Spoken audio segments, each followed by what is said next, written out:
Okay, every week I'm going to record this. I'm not putting it out there for anybody else, but I'm putting it on WeChat so that the people who can't come to class can see it. And every week I'll put on Blackboard the links for the videos I want you to watch and for these, what I call tutorials. Okay, so today there was no video I wanted you to watch. This class will last, you know, I like to give myself 3 hours. I know it's a 2.5 hour class. If you can't handle 3 hours, we will take a break in the middle. But if you can't handle it, you have to go, you have other things, just let me know. WeChat me, tell me what's going on.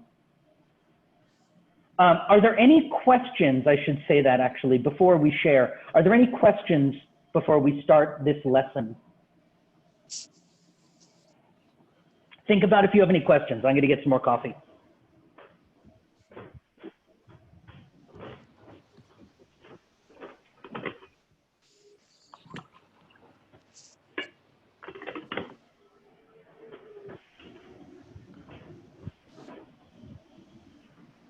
Okay, any questions? No? Okay.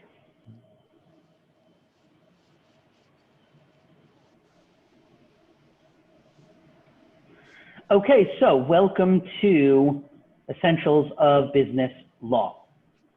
If you have any questions during the class, please just unmute your mic and speak. You don't have to raise your virtual hand, just talk. If things get too crazy and too many people are asking questions, then we'll go to a modified system where you'll raise your virtual hand. But for now, just unmute and speak. My other rule is please do keep your camera on. Now, of course, if you want to go to the bathroom or whatever, you need to go blow your nose, you need to answer the door, feel free to turn your camera off. I'm just saying when you're in front of me, please keep your camera on. So what we're going to do today is we'll do a procedural introduction. It's recording, right? Yes, recording. Okay. We'll do a procedural introduction, which means how do we run this kind of a Zoom class? I assume all of you had a Zoom class last semester, or most of you, for part of the semester. So this shouldn't be brand new, but how do I do it? Then we'll jump right into our first lesson, the substantive introduction of what's the substance of what we're going to do in this class. And then we'll get into today's lesson, which will be the difference between common law and civil law, precedent, and case law analysis. And that's what we'll do today. I do expect all of you should be taking notes. You know, that is important. I know that's a real challenge because you might be watching me on your computer. And so you can't necessarily take notes on the computer at the same time. I do always put my PPTs on Blackboard. So you can always download them or print them or write on the PPTs. Generally, everything we do in class is here, but we'll talk about the textbook also in just a minute. So how are we going to run this class? What's the format? How are we going to do this? You know, what are these lectures going to be like? What's the homework? What are the tests? So we're going to meet once a week, and we're going to meet for 2.5 hours. That's the arranged time, but I like to keep it 3 because there really is a lot to go through, and I don't want to rush. What are we going to do in class? Well, mostly in class, we are discussing legal rules. That's what we do in class. I do expect you to watch videos. I expect you to take notes. One of the things that I love about the law is not rules. Law is stories. It's stories between two people who are fighting. That's what it is. You know, two people, they're fighting, they can't come to an agreement. Now they could be fighting about something small, like I bought a house and Rodrigo put a gate or a fence between my house and his house, and now I can't see the sunset as night. You know, whatever, it could be something like that. Or it could be something huge, like I went to the hospital and the doctor made a mistake. Apple is here. Apple, you are Carlotta, yes? Carlotta, yes? Yes, sorry. Okay. Okay, so legal rules come from stories. And that's one of the reasons I love law so much. It's so interesting. It's all stories. I will give you guys a break during the class because I know it is long and sitting for so long is difficult. Our lectures are mostly based on these PPTs and the videos, there should be a comma there, quizzes and cases that I will give you as homework. Attendance is mandatory. That's out of my control. Last semester, I was very flexible on attendance, and the people who didn't come all did badly. And so the school has decided at this point, attendance is required. However, there is a new rule for some students, which is there's a form that you can fill out called mitigating circumstances. And a mitigating circumstances form says maybe some students really can't come to the classes. And in that case, like, you know, maybe it's 3 o'clock in the morning and you just can't do it. You can contact Christine in the office and fill out this form. Again, it's called mitigating circumstances, which is actually a very legal term. And that means I can't come to class. Maybe it's every time, maybe it's one time, you know, maybe it's for 2 weeks. But if you really can't come, if this is 3 o'clock in the morning for you, as I know it is for some people, then anybody here have right now, is it 3 o'clock in the morning for you? No? Who has the weirdest time? Is it like 2 a.m. or 1 a.m. for somebody? Yeah? Florian, what time is it? Can't hear you, Florian. It's 2 a.m. It is 2 a.m. Yeah, 6 hour different. That's the But best it's okay. time to study law. Yeah, I All don't right. care. Cool. Okay, so if you can't come, contact Christine, get a mitigating circumstances form. If for any other reason you have something going on, if this is stressing you out, if you're freaking out, if you can't make it to class, if whatever, feel free to WeChat me. That's my WeChat below, or email me. Office hours are a little weird during in Zoom class. What's easier is for you to just WeChat me and we just set up a time. So I'm pretty flexible. I'm insanely busy this semester, but I am pretty flexible with my time, especially mornings. I'm totally free pretty much every morning and crazy pretty much all the other times. So we're going to obviously use online video lectures, right? And you can watch these whenever you want. You can watch them more than once, but you got to watch them. You are not going to be graded on whether or not you watch them, but you will have an attendance grade. Okay, we're also going to have these right now, this live Zoom tutorial class. It's always going to be this time, Monday, 8 to 11. Anytime we're discussing times in this class, we're using Beijing times. So I expect you to watch the videos, and in these lectures, you can ask questions. Again, today, I didn't give you a video to watch, but generally, you can ask questions about the lectures and we'll go through it. But in these tutorials, I am not going to teach every single thing on the PowerPoint, because that's what I'm doing in the lectures. Law is such a big subject, you know, so it's really important, I think, for us to repeat some things that you saw in the lecture and then that you'll see here again. Sorry, I just want to get a keyboard protector in case I spill coffee. Okay, so the textbooks. Now, generally, look at the title. These are not online textbooks. These are the hard copy ones. Don't worry about these. Now, if you are in China and you do go to CIP, you could, if you wanted, buy a copy of the Cheeseman book, which is fine. I don't think you need it. That one's really focused on American business law. Chinese commercial law is a very interesting, well, it's not interesting, it's super boring, but it's a good book about Chinese actually like opening a company and doing things like that. Very dry, but good material written by an actual lawyer who's worked in China for like 20 years. Here's what we're using in this class. So I gave you 3 books for free, all ebooks.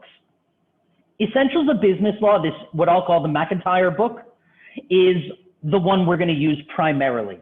Okay, it looks like this. It is actually not very thick for a law book. So the chapters are pretty short, and that's why I'm using this one. The writing is not the most exciting in the world. That's why I also put the bottom one, Essentials of Business Law, because this one on bottom is actually, I mean, you may not believe it, but the writing is kind of funny. Like, it's good writing and it's entertaining.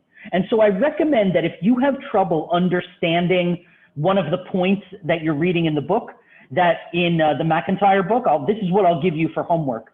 But if you have trouble understanding something, go to this one next. Go to the Beatty and Samuelson book and take a look. You know, so what I recommend, I can write stuff. Can I? Go to this one first. I can. Oh, I'm going to play with this semester. What is this, laser pointer? What's that? Cool. Okay. What else can I do? I can erase stuff. Okay. Go to the pen. So this is what we're going to first, and this is what we're going to second.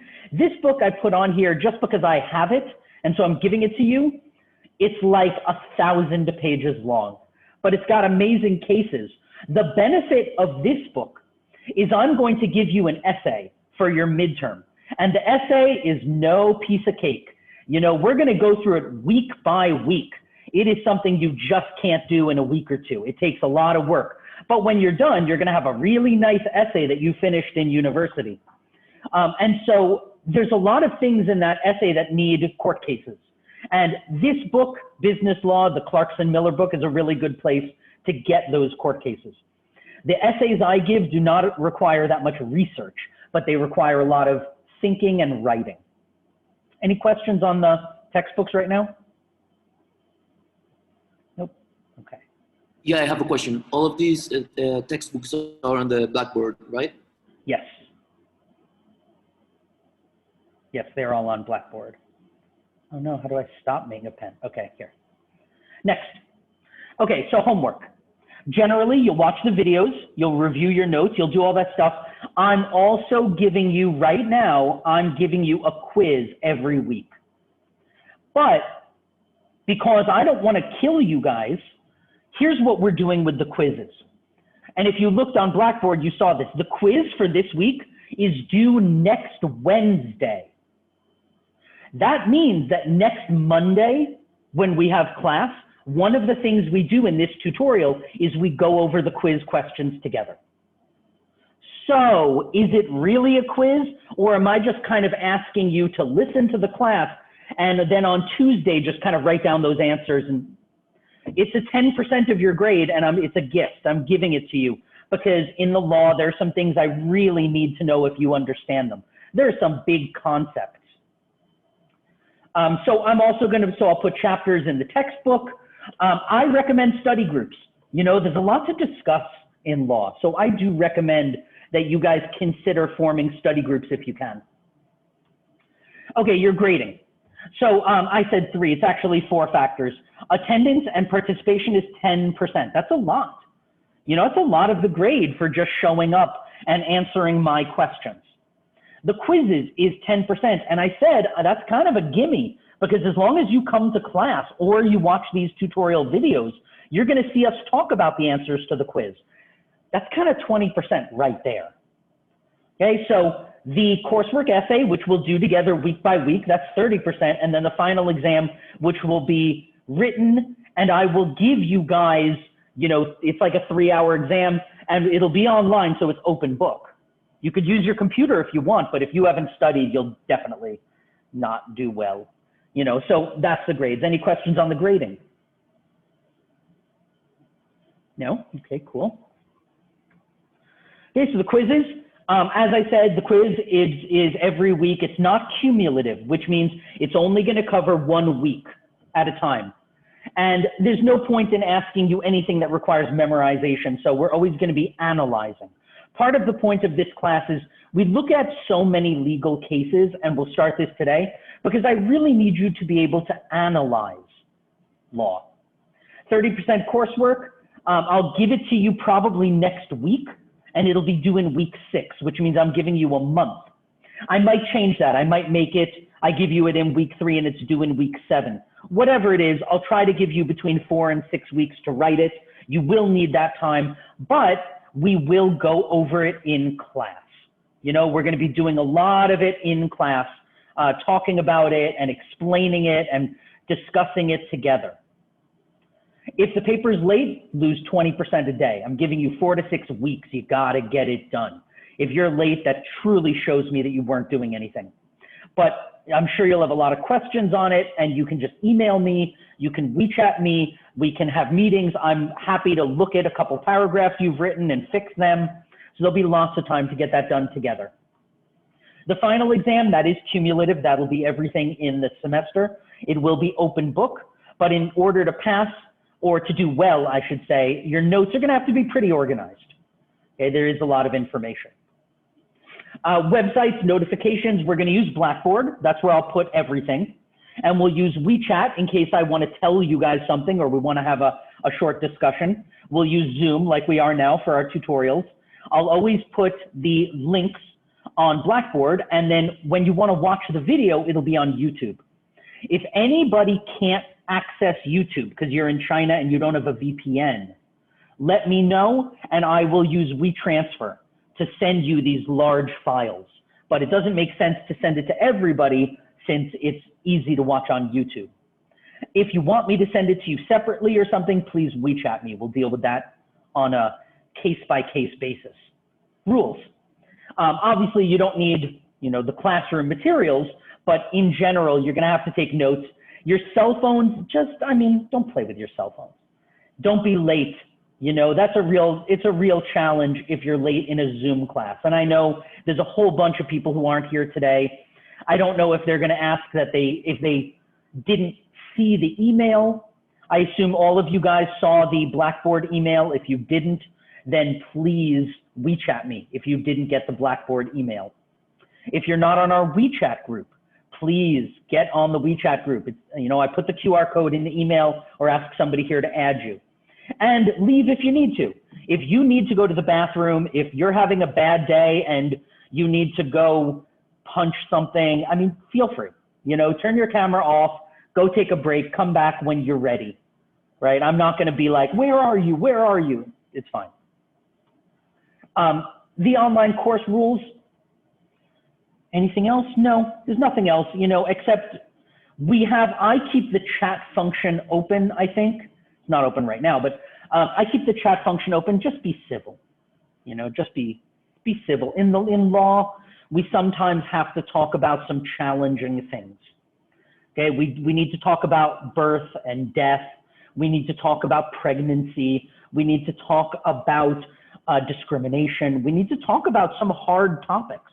And so there are times where students are uncomfortable. Please WeChat me if I ever say anything that makes you feel uncomfortable. I'm never trying to. It's just sometimes the stories are really, look, when over 95% of court cases never go to court. So if cases don't go to court, what happens? How do you end a court case without going to court? Anybody know? They settle. Say again? They settle? They settle. So what does settling mean? They come to an agreement, right? Yes, they come to an agreement, usually about money. But 95% of cases settle. The cases that go to court are usually the big ones. And the cases that go all the way up the levels to the Supreme Court are the biggest ones. And sometimes they're really upsetting, really dark stories. So if this is upsetting you, please let me know. Okay, legalese. Law has a lot of vocabulary. You're gonna have to look up a bunch of words, but don't look them up in class. But there are words you're not gonna know because we use legalese. That is the procedure of the class. Any questions right now about how we're gonna run this class? No? Okay. Let's talk about the substance. What will we learn this semester? We'll start with today. That's an introduction to the class. Then next class will be an introduction to the law. What is law? Then we'll go into torts. Torts is fantastically interesting. So most people don't know this, but every time there's a criminal case, there's actually two cases. So let's say that I go to a bar. I go to a bar tonight and I see Nicola. Okay, and Nicola, he's angry. Okay, he had a bad day and he bumps into me. And he says, hey, you stupid idiot. And I say, what'd you call me? And we get into a big fight. And Nicola beats me up. Now, Carlotta, is that okay? Can you beat someone up? No. Now, Carlotta, what happens if you beat someone up? What? What happens if you beat someone? If you fight them and you hit them? You can go to jail, right? It's a crime. It is a crime to hit someone. We'll learn that in a little bit. That's called battery. But it is a crime. So I'm in this bar and I'm angry and I break my bottle and I stab Nicola. Now I'm definitely going to go to jail for this, right? That's one case. In the case where I go to jail, who's suing me? The victim. The government. The victim can't send me to jail. Nicola has no power to send me to jail. If you commit a crime, you are sued by the state. Okay, this would be New York versus David. That would be the case, or Pennsylvania versus David. In some cases, the United States of America versus David. That's when you go to jail. Now, is Nicola also going to sue me? Nicola, what do you want? I think I can sue you like a civil stuff, like you give me money. So why do you need money? So because you caused me damage. You Right. know, like I have to the doctor and so on. I Sure. have this physiologic problem. I'm not going to the bar anymore because I'm here and so on. Sure, exactly. So the doctors, the medicine, the surgery, if he can't go out at night anymore because he's afraid, he can't sleep, he needs to take medicine, all of that I need to pay for. That's called a tort. Tort is when someone commits a crime, but we're not talking about going to jail or prison, we're talking about money. So every time someone commits a crime, there's actually two cases. There's the case that the government starts where they send you to jail, and there's the case where the private individual starts about money. So we'll talk about torts. Now, why do we need to talk about this for business law? This is a business law class. We're not talking about cutting each other. And the answer is, there's a very important tort called negligence. And that's the number one thing we need to know. There are torts that happen in business. Of course, let's say that I hired Juan. Juan is my employee. And recently one of the customers came in, Aruni. Aruni is a customer at my store. My store sells shirts. Okay, Aruni, you come in, you want to buy some shirts at my store, and Juan is having a really bad day, and he pushes you out of the way and you fall down. Now, you can sue Juan. That's a crime. You can't push people. You fall down. Let's say you break your arm. Can you sue me? Aruni, can you sue me? I'm the owner of the store. No. Yes, you can. And we will learn how, because it's very important. That's called respondeat superior. There's a lot of Latin in law, but that's called respondeat superior. Let the master answer. I'm the master. Juan is my servant. Sir, I have a question Yes. regarding the other example. I just wanted to know, for example, if the other guy didn't have the money to, to support the damage he gave to the other guy, what would happen then? Okay, so that's an interesting question. Now you're talking about the example in the bar, right? Yeah. Okay, so I go to a bar, I get in a fight with Nicola, and he's damaged very seriously. In fact, Nicola is a professional model. He's an underwear model. But I cut his cheek, and he was going to model for Calvin Klein next week. Now, I didn't know this, but it doesn't matter. He's now going to lose $150,000. I don't have $150,000, so what happens? Well, Nicola wins this case because I did cut him, and the court will take out a lien. And this is stuff that you don't need to know right now. Oh no, where's my pen? The court will take out a lien. What is that? How did that happen? No, where's my eraser?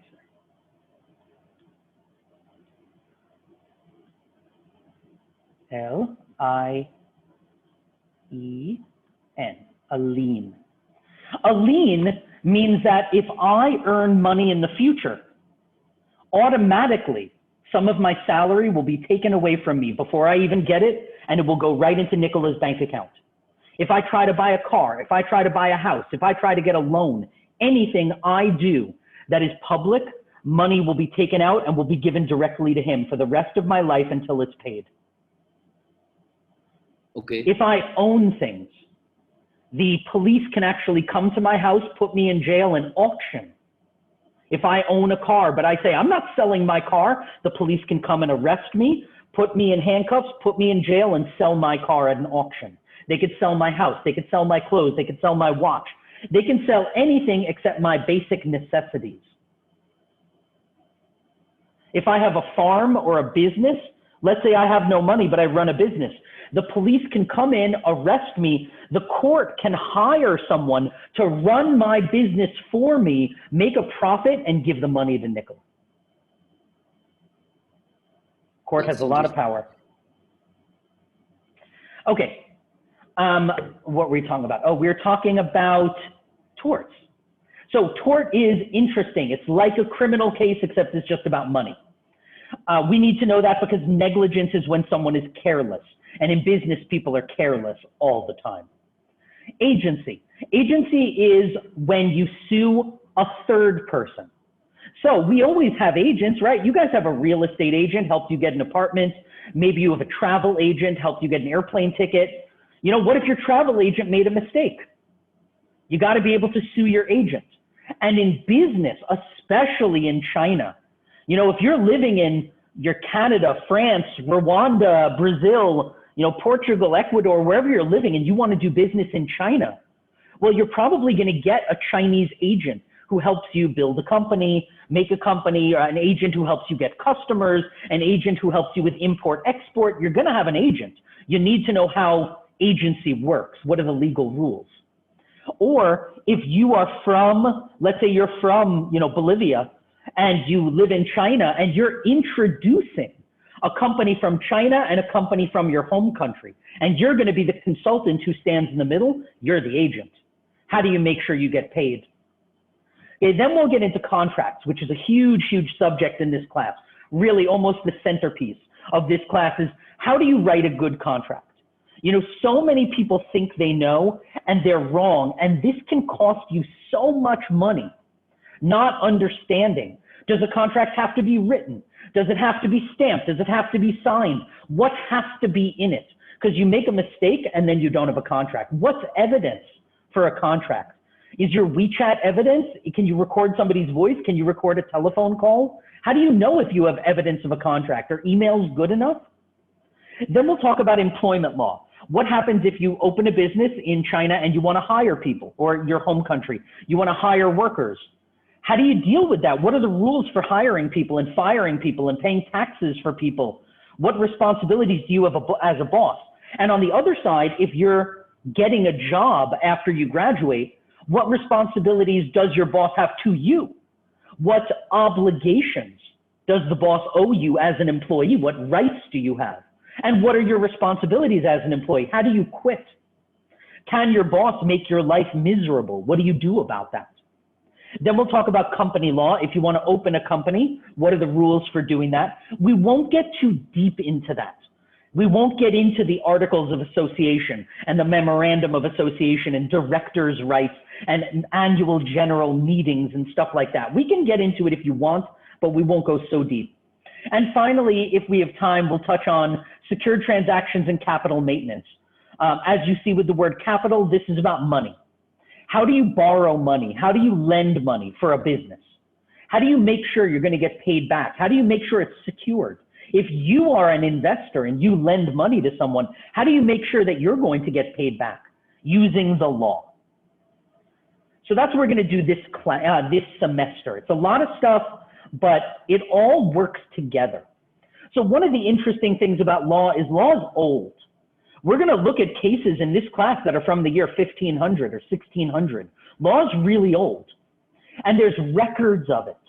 And a lot of people have spent, a lot of great thinkers have spent their whole lives studying the law. The rules that we learn about torts, they apply to contracts.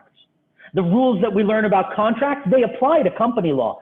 Everything applies to everything else in the law. They're not distinct, separate subjects. The law is one big subject. So when we have a rule, like what does reasonable mean? We'll talk about that later. What does it mean to foresee something? That's in every area of law. So all of the things we learn at the beginning are really critical to kind of flesh out what you learn at the end. So that's what we've done so far. Now today, let's get into common law and civil law, unless there are any questions right now. No, looks good. So as I said, usually the class is not going to be like this. Usually I will not walk you through a PPT. This is the only class that I'm going to do that. Generally, what I'm doing right now, going through this slide by slide, that's exactly what I'm going to do in the video. And you'll watch the video, and then when we get together, I'll just say, okay, you know, Carlotta, what does this mean? Harry, what does that mean? Aruni, what does this mean? We'll just go through it and make sure everybody understands the concept, and then we'll go deeper into some of the cases. So common law and civil law, let's continue. China is a civil law country, so is France. America is a common law country, so is England. Well, what's the difference? A civil law country like China or France uses statutory laws. I cannot stress how important this word is. We are going to use this word again and again and again this semester. The word is statute. Ooh, can I type something? Oh, I don't want to do that. I don't want to do that. Oh my God. Can you see this on the bottom of my screen? The computer. Yes. Yes. Alive. Make it stop. No, make it stop. Stop. Oh, make it stop. Okay. Okay. Sorry you had to witness that. That was fun. Statutory. Statutory means it comes from a statute. Anybody ever hear the word statute before? S-T-A-T-U-T-E. Statute. A statute is a law made by the government. That's it. A written law made by the government. Now in China and in France and in a lot of countries, in some African countries, there are many countries where the government makes the law first. And then the courts will apply the law. That's not how we work in America or England. In America and England, we use another word that we're going to use all the time in this class, and that word is precedent. Precedent means court decision.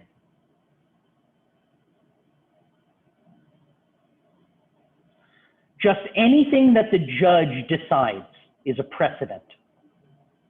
These two things are essentially opposites. This is decided by the court. This is decided by the government. And you're going to hear this a lot in this class, a civil law country and a common law country. Okay, so this is your first thing that is a big takeaway. And I guarantee you this is the first question on your quiz for this week, is what is the difference between civil law and common law, right? And that civil law uses statutory laws, laws written by the government. Common law countries use precedent, which are court decisions. And really what we're doing for the rest of today's class, see how much time have I wasted? 8:40. We started at 8, so okay. So really what we're doing for the rest of today's class is kind of understanding this idea. But there's a couple things I need to get clear first. So precedent, I want a definition first. Here's the definition I want. A legal principle created by a court decision. Now there's different kinds of precedent. There's binding precedent. You're going to hear this word a lot in this class. What does it mean to bind something in English? Usually when we use that word in modern English, it means to take rope and tie something up. You bind a boat to a dock. You know, you could say, I am bound to my computer. I can't leave. I have so much work. I am tied to. Okay, so binding means tying. And the old meaning of the word is that you must follow. So what it means is if a court makes a rule. Now let's say in America, there was a very famous case called Roe v. Wade. In Roe v. Wade, the Supreme Court of America said during the first 3 months of a pregnancy, the first trimester, a woman can have an abortion if she wants. That was said by the Supreme Court, the highest court in America. It's binding, which means all the little other courts in Arizona, in California, in New York, in Nevada, they all have to follow this rule. It doesn't matter if they like it or not. They can't disagree because they are tied to that. However, lots of precedent is just persuasive. So if a court in Arizona says something, does a court in California have to listen? No. It persuades them, but they don't have to listen. We'll talk more about that later. Here's another word you're going to see a lot in this class, and this is Latin. Stare decisis. Stare decisis means to stand by things decided. And what that means is if a court says this is the law, everybody else must follow it. Stare decisis is the exact same thing as precedent. Okay, they're two different words for the same thing. Understand? One more thing we need to know before we can jump into talking about some stories. And that's, what are the sides in a court case? Anybody need this? You got it? What are the sides in a case? And you got to know these two words, plaintiff and defendant. You got to know these two. What's the difference? The defendant defends. Now let's say that I get into this fight with Nicola in a bar and I break a bottle and I attack him. And Nicola, of course, you get cut and you sue me. Nicola, you sue me. You sue me. Are you the plaintiff or the defendant? I'm the plaintiff. Good, because you started the case. I started the fight, but you sued me. And the person who sues someone is the plaintiff. Now in court, I must defend myself because you sued me. I have to say, I didn't do that. That was my twin brother, Avid. He broke the, I didn't do that, you know, and I'm going to defend myself. So I am the defendant. These other words, you're going to see these words when you read court cases. And you don't really need to know them very well, but think of cases almost like tennis. Anybody here ever play tennis? You ever play tennis, Carlotta? No? Rodrigo, you ever play tennis? I have. Who's played tennis? Who's I did. Did? What Yeah. happens when you get a point in tennis? The referee say that they show with the hand. And then you have to switch sides. Yeah. So we do the same thing in court. Let's say that Nicola sues me, right? And I win. There isn't enough evidence. There's no evidence that I did it. And so I win. Is this case completely and totally over? Anybody? I would say Unless he has Rodrigo, wait, Rodrigo, I see you shaking your head. This case is not over, right? Why? Probably the other person might keep looking for more information about like. But the court already decided. They said I win. I would say it's going to be the opposite way. I would say the plaintiff is the one that can go the other way around. Well, here's the key word you guys are missing. Appeal. Yeah. You can always appeal up, which means if I win, Nicola can take me to court again. at the next level court. Now, at the first level, what we call trial court, and we'll learn this a little bit later, but at trial court, they have to hear every case. At the next level, which is called Court of Appeals, they do not have to hear every case. So Nicola can try to sue me again, and that court could say, no, we're not going to hear it. Sorry, David wins. That's it. And if they say that, that's it. Then it's over. But they might listen to the case, and then maybe Nicola wins. And I don't accept that, so I can appeal upwards again to the Supreme Court. There's only 3 levels. Trial court is lowest, appeals court is second, Supreme Court is third. Trial, appeals, Supreme. Different countries have different words for this. They don't all say Supreme. That's what we say in America. You know, in England, for example, they say trial court, and then there's Court of Appeals, and then there's House of Lords, right? They don't say Supreme Court, they say the House of Lords. Every country has their own way of saying it, but really it's always 3 levels, more or less. There are sometimes other levels in certain kinds of law. We don't need to know that. Just know there are 3 levels, and you can appeal.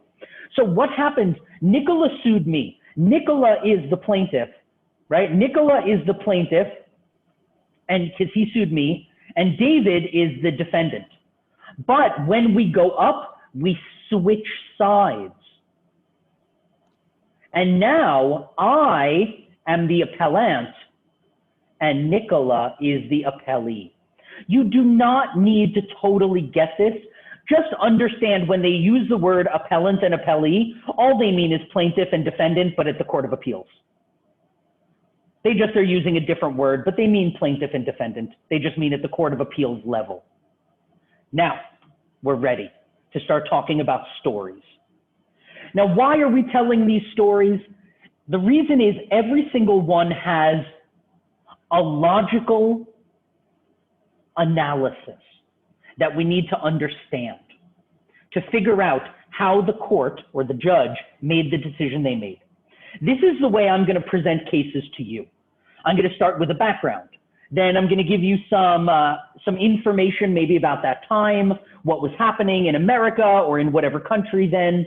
I'll give you procedural history. What does this mean? Procedural history. This is the history of the court in the case.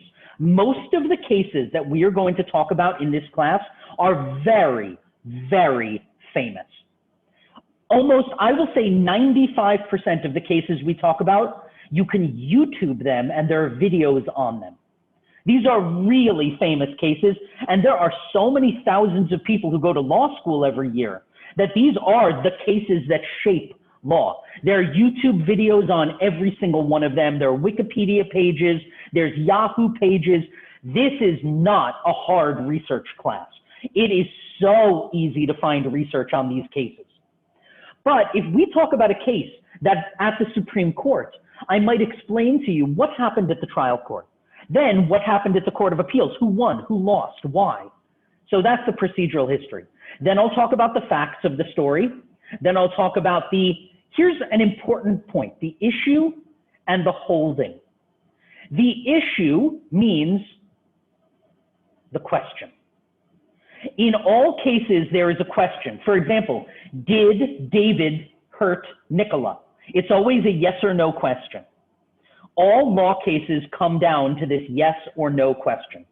And then the holding is yes or no. The holding is the answer. I'll expect you to understand that. In each case, what is the question in this story?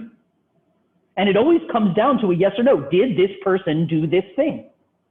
And the answer, the holding, is yes or no. Then, and here's really the key part of this class, is the reasoning and analysis. Then the rule. A lot of people think law is rules, but that's just one small part of the cases. So let's talk about our first story. And the first story is called Hamer v. Sidway. This is how we write cases. The first person is the plaintiff. And sometimes, usually, I will just write P. And the second person is the defendant. And usually I will just write D. Sometimes if you read books, you will see that this is the Greek letter pi for P, And this is the Greek letter delta for D. Okay, so Greek letter pi, Greek letter delta, or P and D, and there's always a V in the middle. What is V? Versus. Versus. Okay, so here's where we are right now in this case. We're in New York, and here's the year. We're in 1891. This is a very famous contracts case. Lots and lots of YouTube videos about this. Maybe if we have time, I'll even pull one up, but maybe I'll do that next class because I think we'll be pretty rushed. So background information, what you need to know. What was happening in America at this time? Well, in 1891, the legal age to drink, smoke, and gamble was 18. Caitlin's here. Hey, Caitlin. Hey. Okay, so the legal age to drink, gamble, and smoke was 18. Now, what happened in the court? The trial court, that's the first level, they held for the plaintiff. Held for, you're going to see this language a lot. To hold for means the plaintiff wins. So the plaintiff wins in this case, okay? That was Hamer. Now, again, we switched sides because now we're in Supreme Court. But in the beginning, Hamer wins. The Court of Appeals, and here's a word you're definitely going to see a million times in this class, reversed. Reversed is when a court changes their opinion. The trial court says when, in the case of Nicola versus David, the trial court says David wins. Then we go to Court of Appeals, they reverse. And that means they say, no, Nicola wins. Then we go to Supreme Court and Supreme Court reverses. And they say, no, David wins. So reverse is to say, no, the other person wins. Okay, and now we're in the highest court in New York State. So what's the story here? It's a pretty good story. So you have this guy, his name is William. William Story is actually his name. And he promises his nephew $5,000. Remember, the year is 1891. $5,000 is a ton of money. It's enough to buy a farm. It's a huge amount of money. So he says to his nephew is kind of a bad kid, to be honest. And he's always gambling and drinking and smoking and swearing. And so he says, listen, I got money. I'll give you $5,000. This is life-changing money. But you have to stop smoking, drinking, swearing, and gambling until you turn 21. And the nephew says, okay. And he does. He stops drinking. He stops smoking, all of it, until he turns 21. When he's 21, he asks for the money. Now, at this point, what's actually happened, and this isn't important, but what's happened is his uncle died. And you know, when you die, your money doesn't die. Your money goes to someone. So, okay, the money went to this guy, Mr. Sidway. And in fact, here's more of the story. The nephew assigned this case, which means he gave the value of the money to someone else. And that's why, you know, the names are different, but it doesn't matter. The point is the nephew wants the money from the uncle. That's the point. Now, what do you think? Let's go for Jody. Jody, what do you think? Should the nephew get the money from the uncle?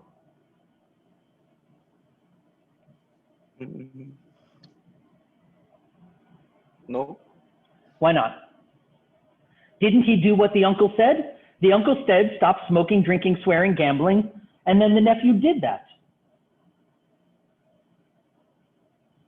That is not like agreement because of there is in law. If someone do an agreement and then the nephew can sue his uncle. But he is. But not like Okay. like something like not agreement. Okay, I'm not sure you're it's not understanding my question. The nephew is suing the uncle, and I'm asking if the nephew should get the money. Caitlin, what do you think? Should the nephew get the money? Well, I don't know, because yes, like he helped himself by quitting smoking, gambling, and everything, but it does, like, I don't know. It's weird because it's such a little, like, it has such a little effect on everyone's life. It just affected the nephew and no one else's. So What does it matter? maybe Caitlin, if I say, if you teach me French, I don't know if you know French, but let's say you know it, and you teach me French and you get me to pass my whatever examination, I don't know what it is, I'll give you $10,000. And then you teach me French and I pass. Do I need to pay you? Yeah. Of course. We made a business deal. You're going to teach me French. I need to pay you for that. What's the difference? That only affects me, but Okay, yeah. so yeah, then I have a because he made a promise and it's a contract that he has to pay 5,000. The Okay. uncle has to, right? Maybe. Who just was speaking? Juan, I have Juan. a question. So, Yes. If it's a promise, if it's not a written contract, is it supposed, like, is it valid? Is it Let's say it was written. Okay, it was written. It was written and signed by both of them. Oh, okay. You think Yeah, the you uncle have needs to to pay? pay it because, yeah, yes, Then yes, I would say yes. Somebody tell me why the uncle doesn't have to pay. because there is no contract. There is a contract. I guess There's there a is a signed deadline. contract. No, I not the get- I deadline. get- So, okay, here's what the uncle says. Okay, the uncle says, and the question is, does the uncle need to pay? This is written in legal language. You don't know the word consideration yet. You haven't learned that. But what this means is, does the uncle need to pay? And yes, the uncle does. But what does the uncle say? The uncle says, I'm giving this kid money. I'm giving him $5,000. What's he giving me? In a $5,000. contract, no, the uncle is giving $5,000. What's the nephew giving the uncle? He's In a giving the contract, you have to exchange something. I'm giving Caitlin $10,000. She's teaching me French. I'm doing something of value for her. She's doing something of value for me. Gotta be value. What's the nephew doing for the uncle? Ping Ping, is the nephew giving anything to the uncle? Yes. Ping Ping? Yes. He's What's the promising nephew giving to the uncle? The promise of quitting smoking and drinking and gambling. Yeah, but how did, Ping Ping, how does that benefit the uncle? Nothing. Yeah, but why the uncle did the promise? I mean, if he has no benefit, the thing it's like it's his word. I cannot drop words, you know. Hey, like, that's wait. Who said that about words? Hey, Ping Ping, I promise I'll give you an A in this class. Yeah. Do I have to? Yeah, Yeah. if Why? you do it, Why? and you don't give, we can sue you. Hey, Ping Ping, if I don't give you an A, can you sue me? No. Nope. Hey, Crystal, I promise I'll give you $1 million US. Do I have to? So remember, this class is recording. So what? So what? I promise I'll give Crystal $1 million. What's Crystal giving me? Nothing. That's called a promise. You don't have to keep promises. What happens if you break your promises? You're a jerk. Nobody will like you. You have no integrity. But you can't go to court for that. The court is not your dad. The court is not the church. The court is not going to make you keep a promise. Not if you don't exchange something. And that's what the uncle says here. We didn't exchange anything. I gave him money. He didn't give me anything. But here's the difference. What the nephew gave him was a legal right. He had the right to smoke and drink and gamble because, as I said, the age to do that was 18, not 21. Is your legal right valuable? Tiffany, let's say that I accidentally hit you with my scooter.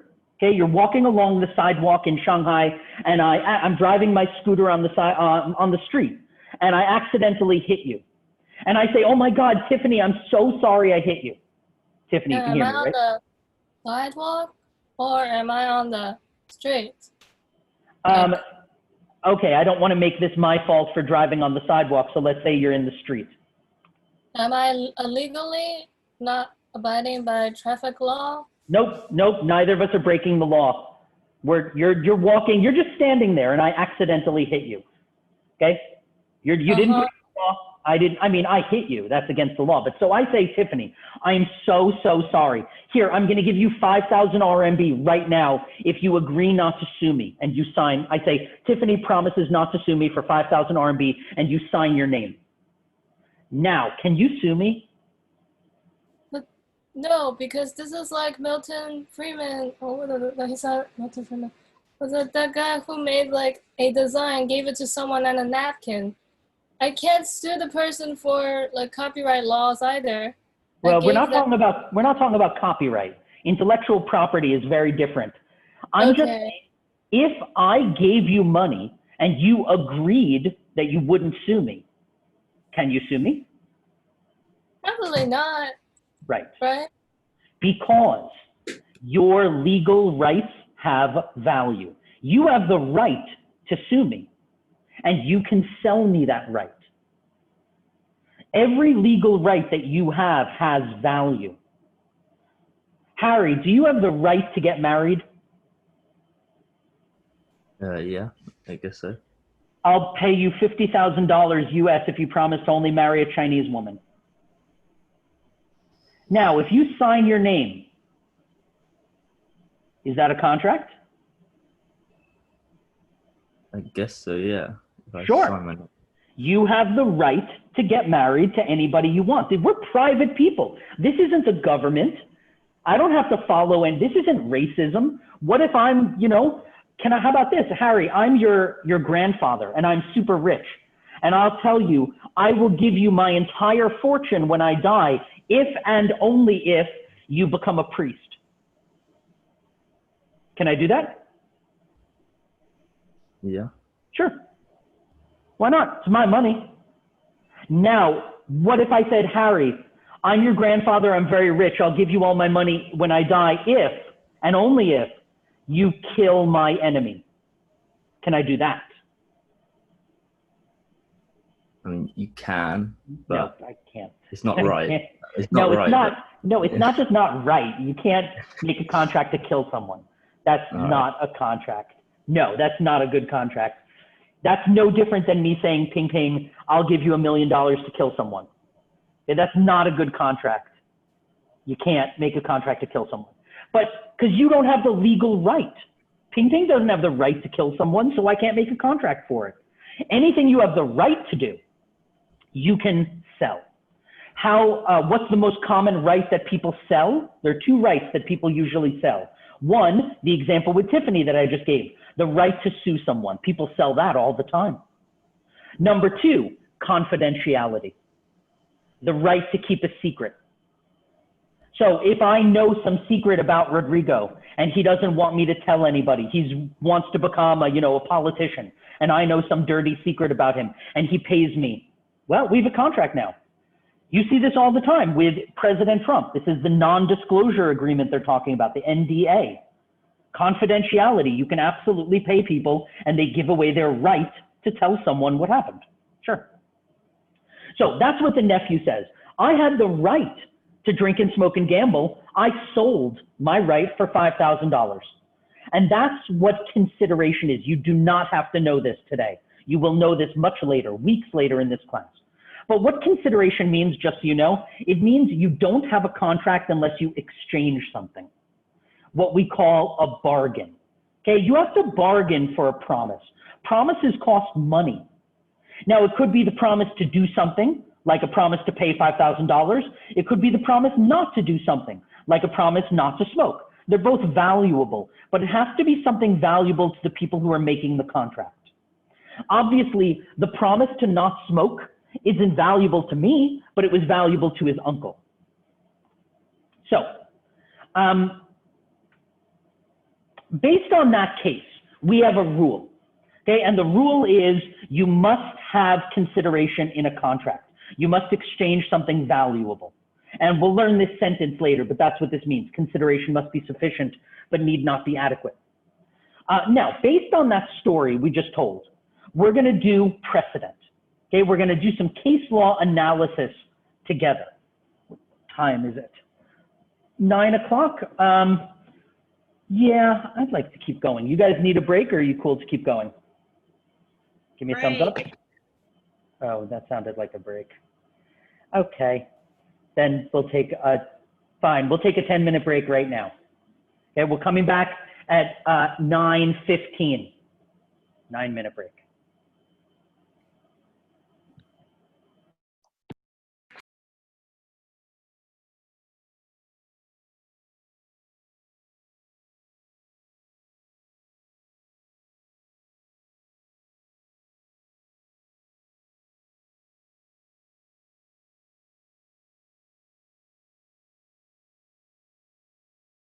Recording is now continuing.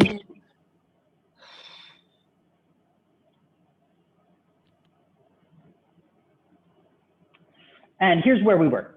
With case law analysis, we're making good time. So it looks like we won't go over today, so that's great. So now I'm going to introduce two cases. Now I said you'll see this word before, this word precedent, and that you definitely need to know this word. Can someone tell me, Ploy, can you tell me what does precedent mean? Precedent, it's the court decision that is used being like applied for like the legal process more Good. than the country. Good. That's right. It's a court decision. You know, it's something, a rule that comes from a court decision. So I'm going to introduce two cases that come from a court decision. And we're going to use these two cases to analyze the third case, the case of the $1 million baseball. So for the first case, we have a plaintiff and a defendant. Let me get a plaintiff and a defendant. Let's say Junpyo and Min. Okay. So let's say Min, you're the plaintiff. Min, you there? Can you hear me? Yes. Okay, you're the plaintiff, Min. You're riding a horse. Okay, you're riding through the forest and you're chasing a fox. Okay, you're on a fox hunt. And you shoot the fox. And you're a good hunter, so you hit the fox, but you don't kill him, he runs away.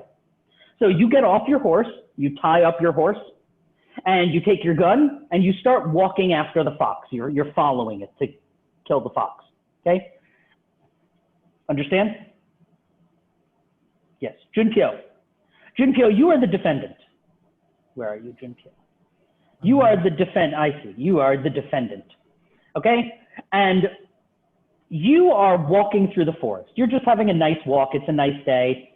And you see this poor, sad little fox. And he's hurt, you know, he's bleeding.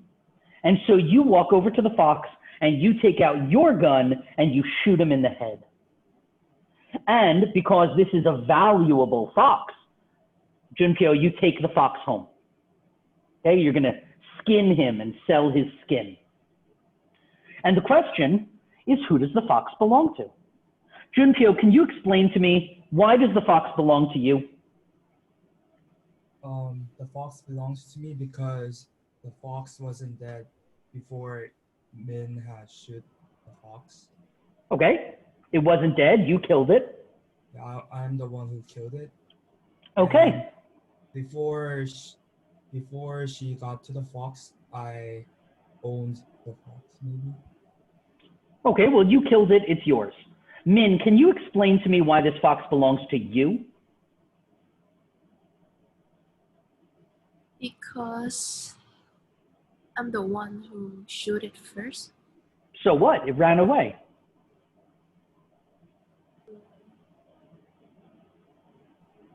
Min, you're a good hunter, right? If you shot it and the fox was bleeding, which it was, and it ran away, could you track the fox through the forest? Could a good hunter track an animal that's bleeding? Yes, you could. So if Junpyo was not there this beautiful day, would you have caught the fox? Yes. Yes. So why didn't you catch the fox? Because Junpyo stole it from you. right? So that's the argument.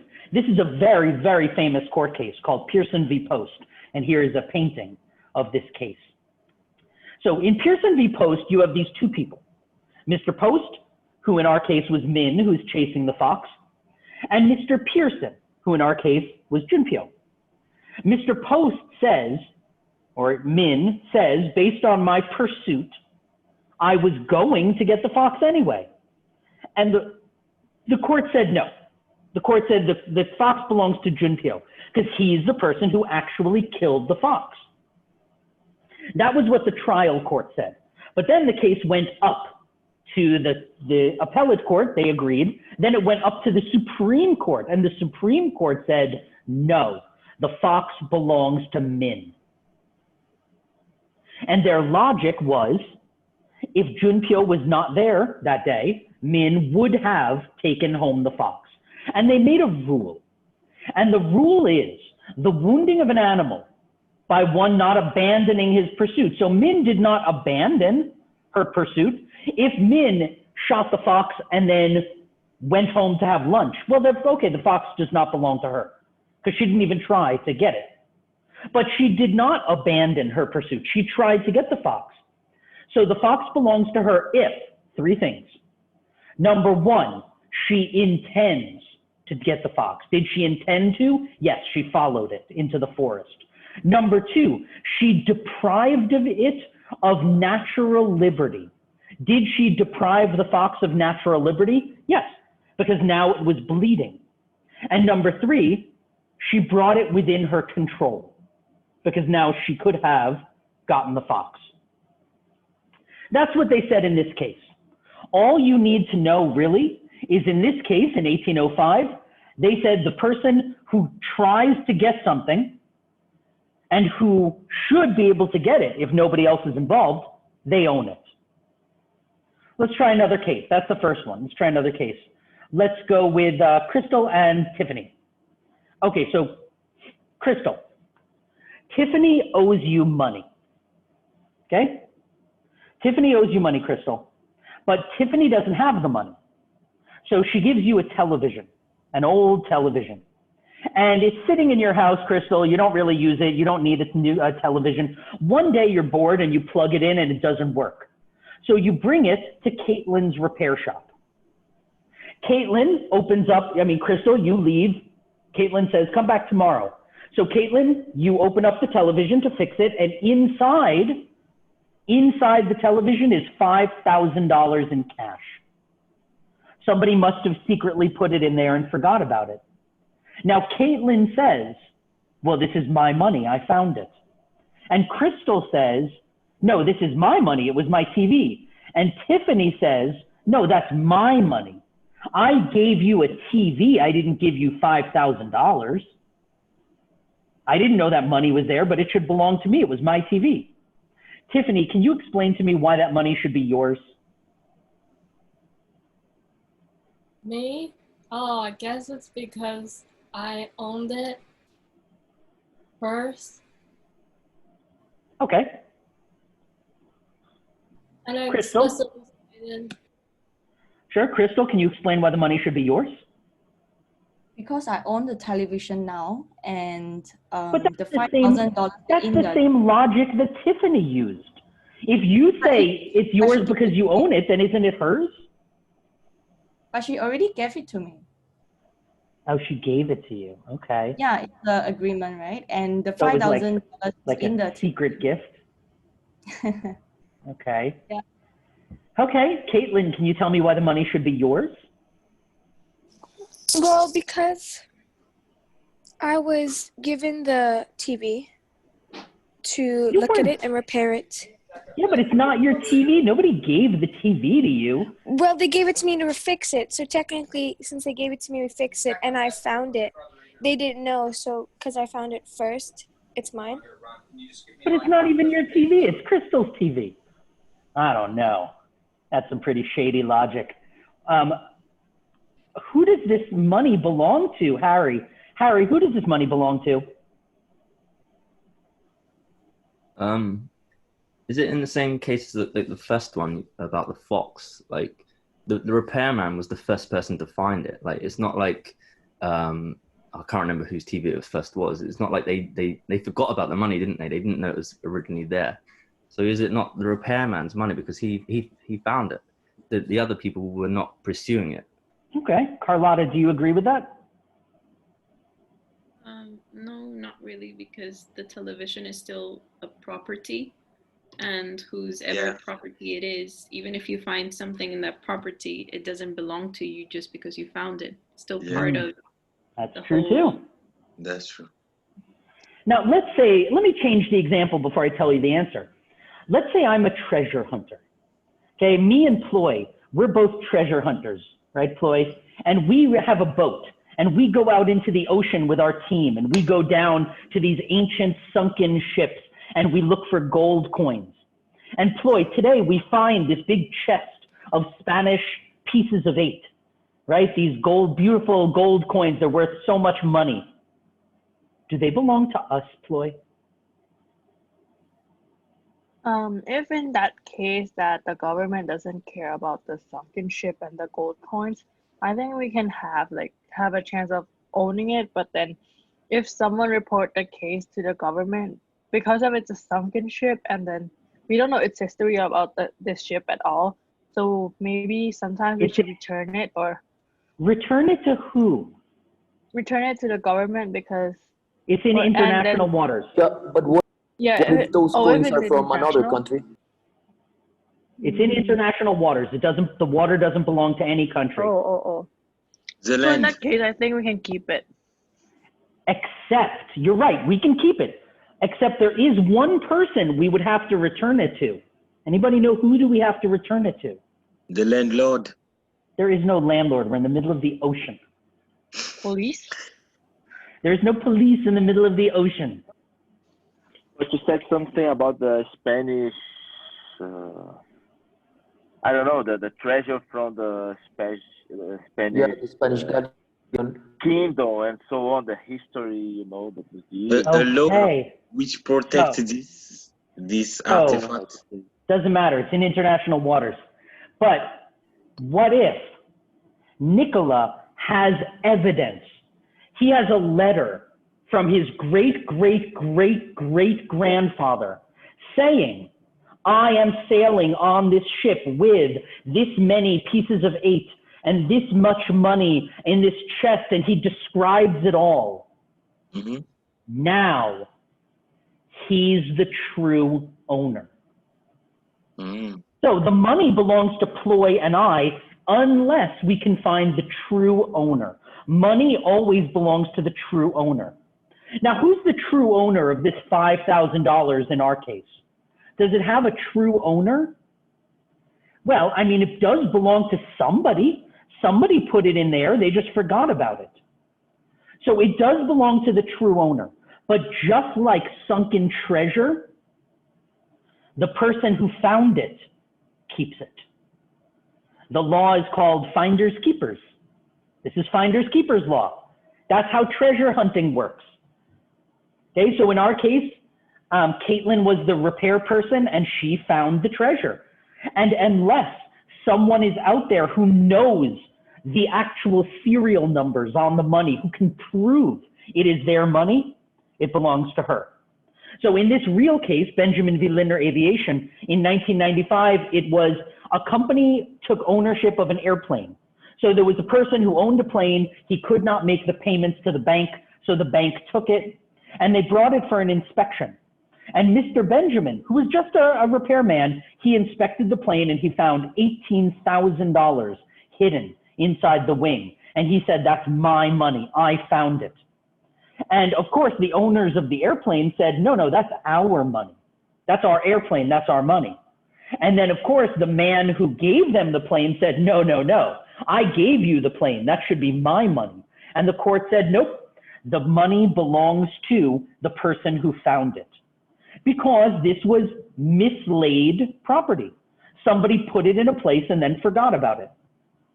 And in that case, it belongs to whoever finds it, except the true owner. Now, do you see the difference between the two cases we just looked at? In the first case, The person who gets to keep the thing is the one who found it first, right? In the case of Pearson v. Post, the person who gets to keep the fox is the one who found it first. But in this case, Benjamin v. Lindner Aviation, the one who gets to keep the thing is the one who got it last. So they're kind of opposite results in these two cases. Now, let's use these two cases to discuss a third case. We're going to use Pearson v. Post, where property belonged to the person who tried to catch it first, and Lindner Aviation, where property belonged to the person who found it in the end, to analyze this third case called the case of the $1 million baseball. Now, when two cases are similar, we generally say that those cases are on point. We would say this case is on point with Pearson because. When cases are different, we say they're distinguishable. This case is different from Pearson. It's distinguishable because. That's kind of the legal language we use. And the case that we're talking about now is the case at bar. Just like you take the bar exam to become a lawyer. The case at bar is the case we're talking about right now. So here's from 2002, a case called Popov versus Hayashi, the case of the $1 million home run baseball. But can you tell me first, Florian, in Popov versus Hayashi, who is the plaintiff, who is the defendant?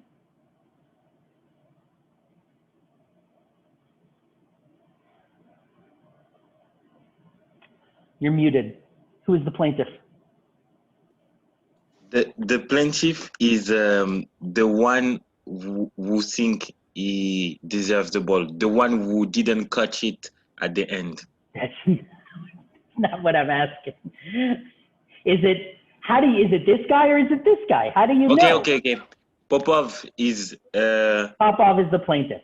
Yeah. All cases are always, why is my computer doing this?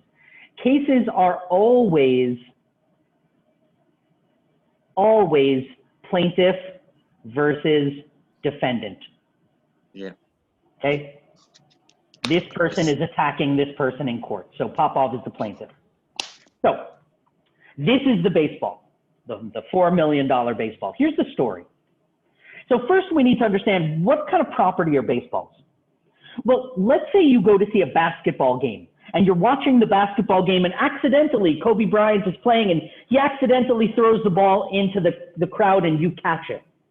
Can you keep the basketball? The answer is no, you cannot. There is only one sport where if you catch the ball, you get to keep it. And that sport is baseball. That happened in the 1920s. So there was this little boy named Robert Cotter, the little kid in the 1920s. And he went to see a baseball game and it was the New York Giants. They hit the ball and it went into the crowd and he caught it. And they went to take it back from him and he started crying. And everybody said, let him keep the ball. He's just a little kid, you know, he loves the game. And they said, no, you can't have the ball. And it became this big court case.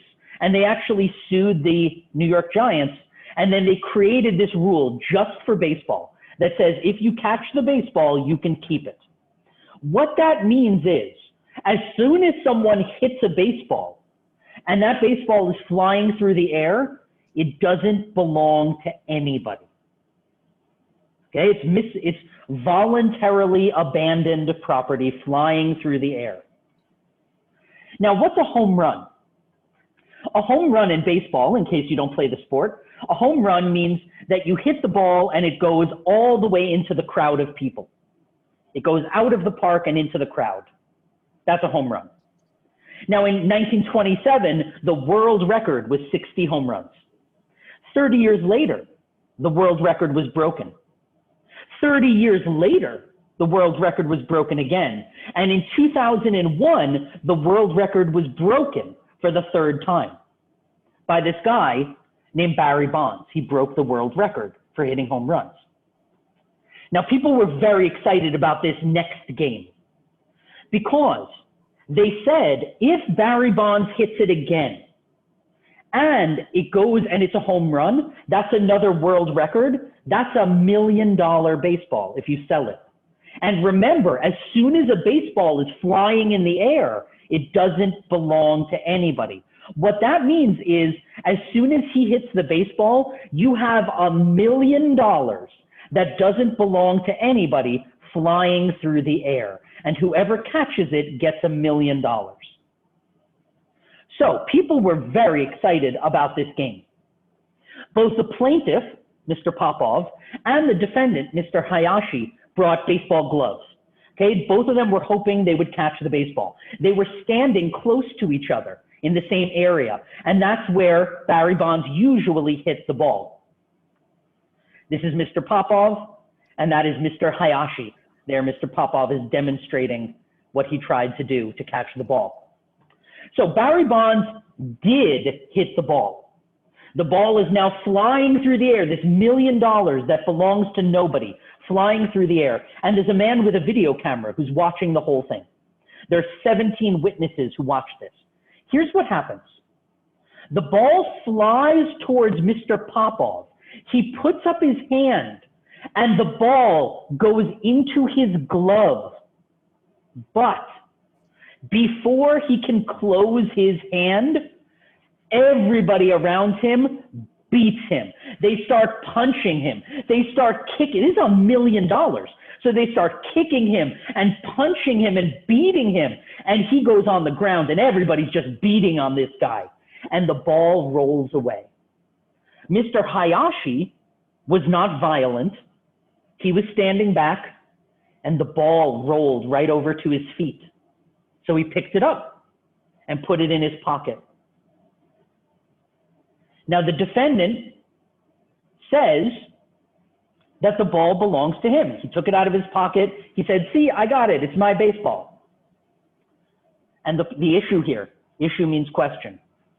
Who owns the baseball? Now, Rodrigo, can you unmute? Yes. You are the lawyer for Mr. Popov. Okay, Mr. Popov was the first guy. The baseball hit his glove and then everybody started punching and kicking him. Can you tell me, using the cases that we just saw, why this baseball belongs to your client, Mr. Popov? Because he was able to catch it, and also. But he didn't catch it. But didn't like it? He grabbed it and then everybody started hitting, so he let it go. He never closed his hand. Oh, okay. It hit his glove, and then everybody immediately attacked him.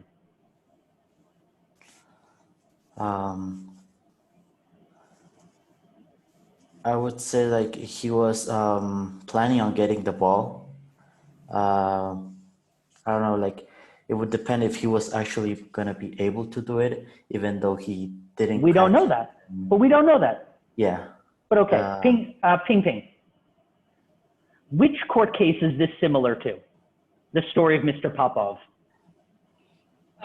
Similar to the TV. Really? I don't know. Should be obvious. Pay closer attention. Aruni, which case is this similar to? The Fox one. That doesn't sound like Aruni's voice, but okay. Who said that? Was that Florian? Yeah. Florian, why is it similar to the Fox case? We almost had it with Rodrigo. Remember, in the Fox case, what was the rule? The rule was like if you chased, you are still chasing the fox. You never gave up. So did Mr. Popov intend to take this baseball? Yeah, but he couldn't track it.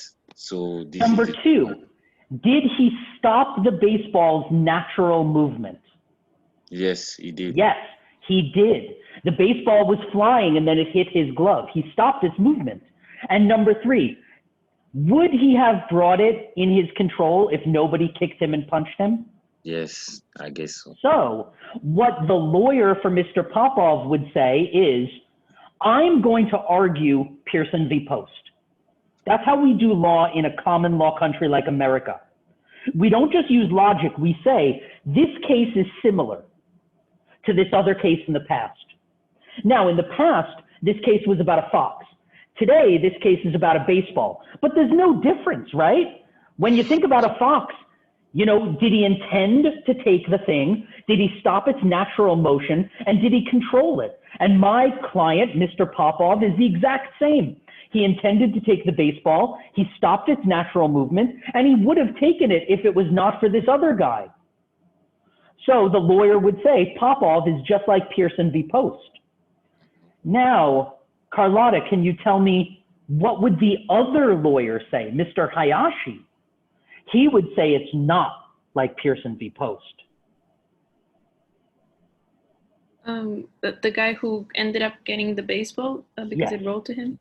Yes. Oh, that he didn't use like extreme force to get it, and What he... case is it like? Case? What case is it like? Like it's the Fox not one? like... The Fox one is the person who tried... The Fox one is the person who tried to catch it first. Did your client, Mr. Hayashi, try to catch it first? No. No. He's the one who found it in the end, right? Founder, owner. So Carlotta, can you explain why is the baseball like the money in the airplane case?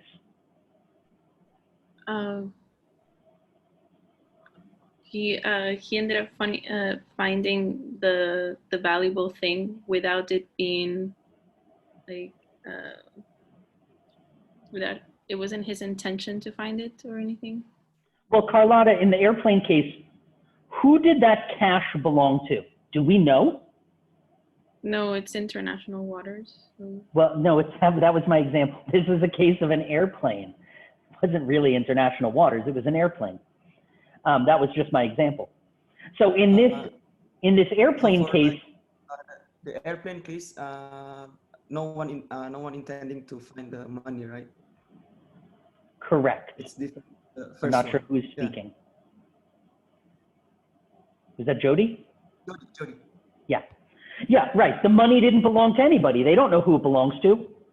When this baseball was hit into the air, who did the baseball belong to at that moment? Anyone? The first one to catch it? Correct. It belonged to anybody, and it belonged to nobody, whoever catches it.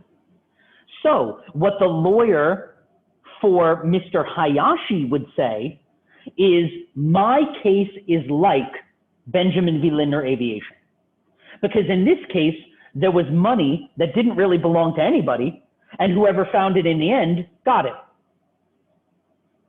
And they would say, that's just the same as this baseball. So that's the way we argue cases in America, in a common law country. We would say the case today is like Pearson v. Post, because. And then the other lawyer would say, no, no, no, it's not like a fox. A baseball is not an animal. A baseball is money. So it's not like Pearson v. Post, it's like Benjamin v. Lindner Aviation. And then the first lawyer would say, no, no, no, it's not like Benjamin v. Lindner Aviation, because a baseball is not cash. A baseball was moving like a fox, and they would just go back and forth, and they would argue, which case is it more like? Is that clear? We're going to be doing this process the whole semester. This is called precedent, right? That's the idea of what we're doing in this process, is precedent. Are there any questions about this? Right, so at the beginning, both of the parties agree.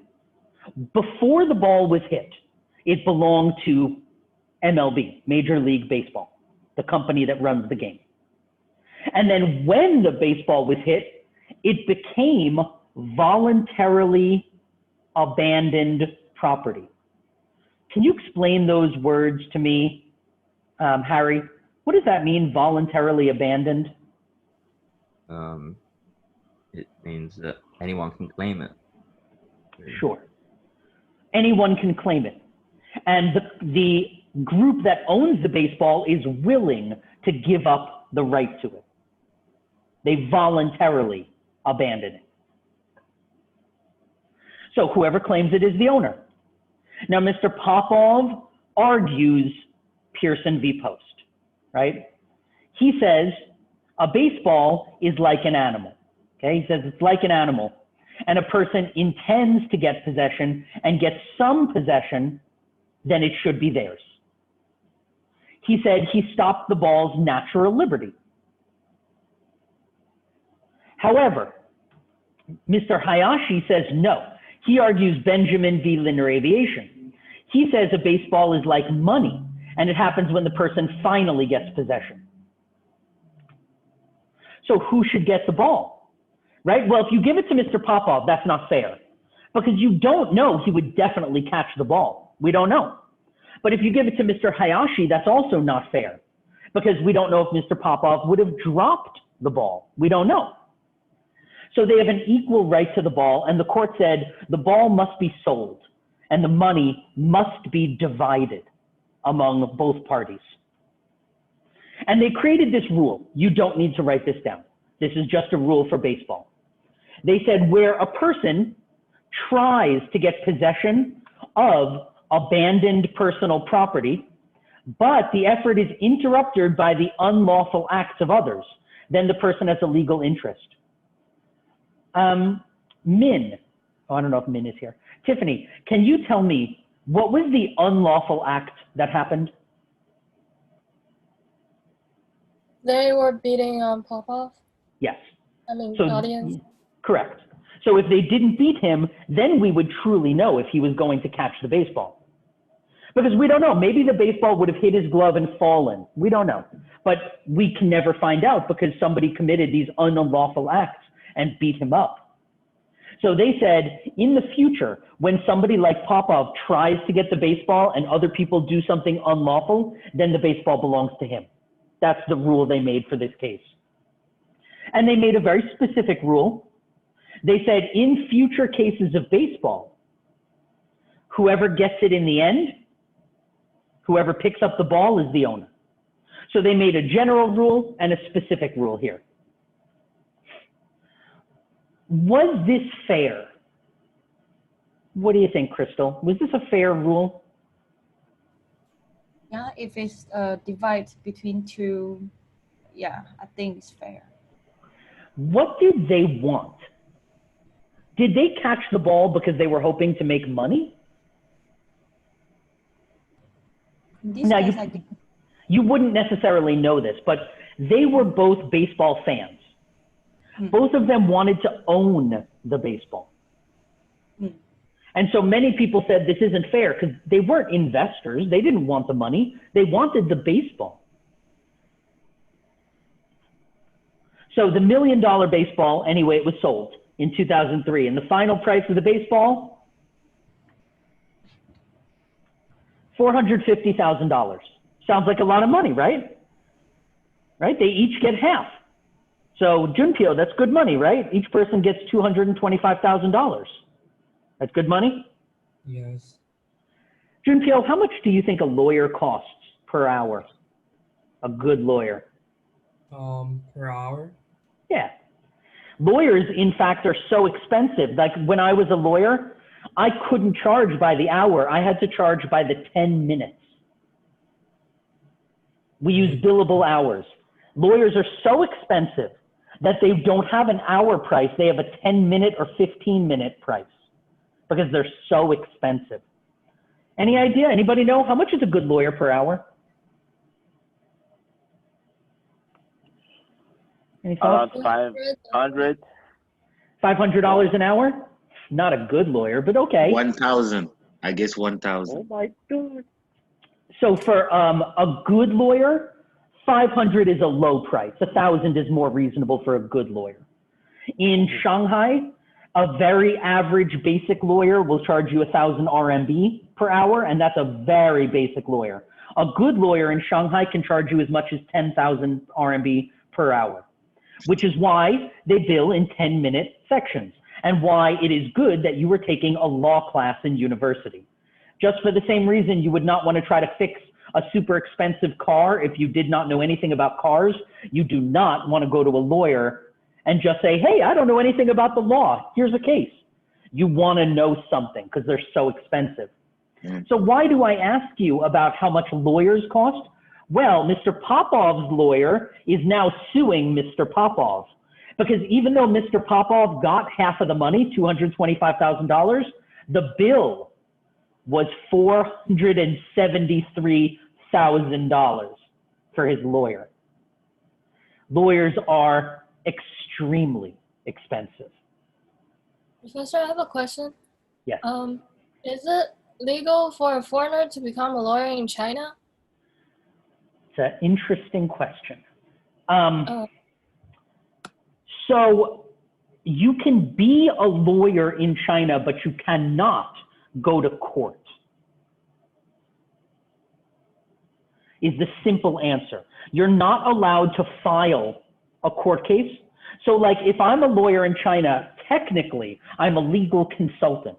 And I would work, and there are plenty of foreign lawyers in China. And what they do is they work on strategy, because Chinese lawyers don't, you know, they're maybe not the best at legal strategy, a lot of them. And so they work on strategy, and then the team of Chinese lawyers will actually type it up and write it. They will go to court. But the foreign lawyer cannot go to court, cannot argue the case. There has never been a case of a foreigner, a Westerner, passing the bar in China. So until someone does, it's very unclear if they will let that person practice. But right now, it is a cultural rule. You have to have Chinese blood.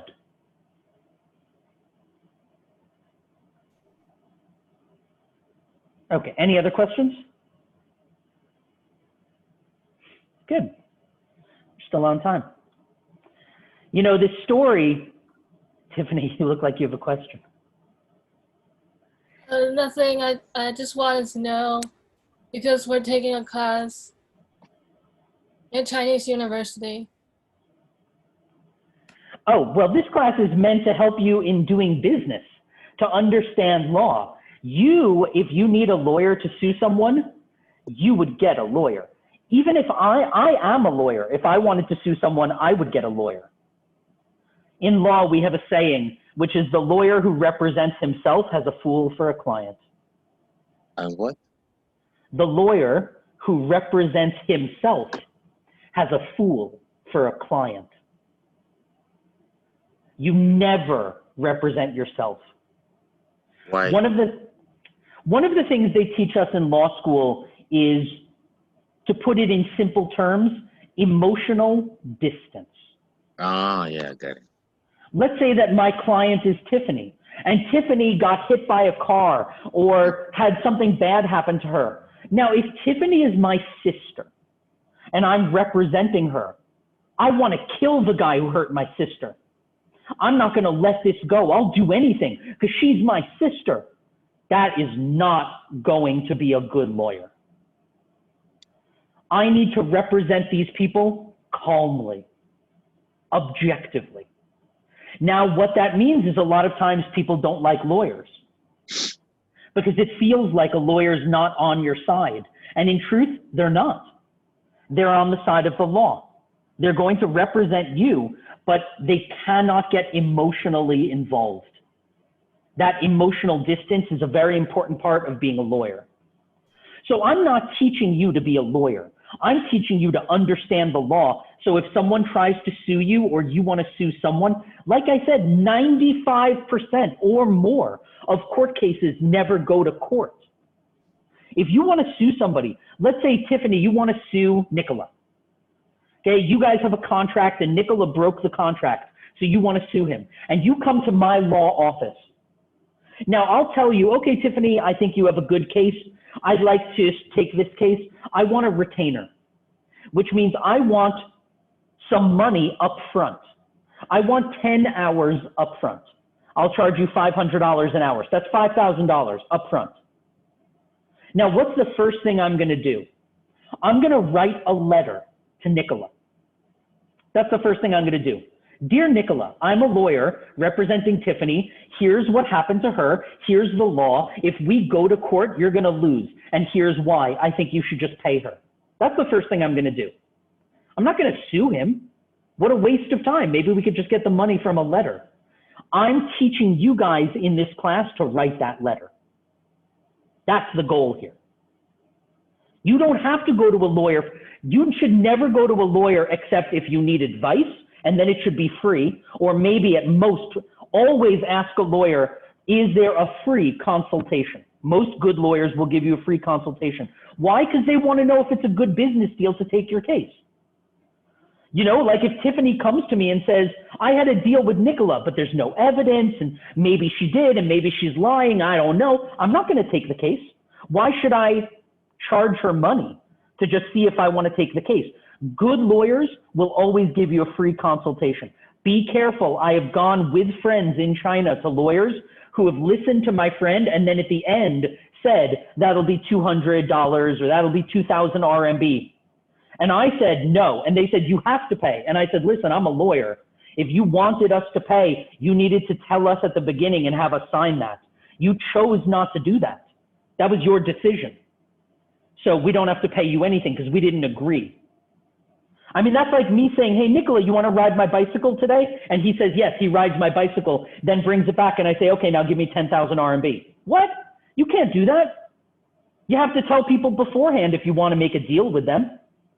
But lawyers will try to play games with you. Lawyers have a bad reputation.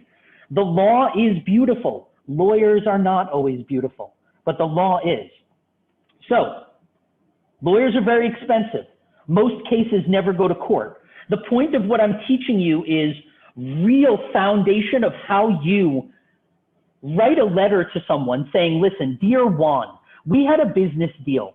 And if you want me to sue you, I can. Here's what's going to happen in court. I'm going to do this. I'm going to say this. I'll be transparent. One, I'm going to argue Contract Law of China, Section 5, Article 3. And I'm going to argue the Contract Law of China, Section 8. I will teach all of this to you. And then Juan, you get my letter. What do? You give it to your lawyer, Crystal. Crystal reads my letter and says, uh-oh, Juan, David's right. If they go to court, that's exactly what David's going to say, and he is going to win probably. And Juan's going to say, damn, all right, just pay him.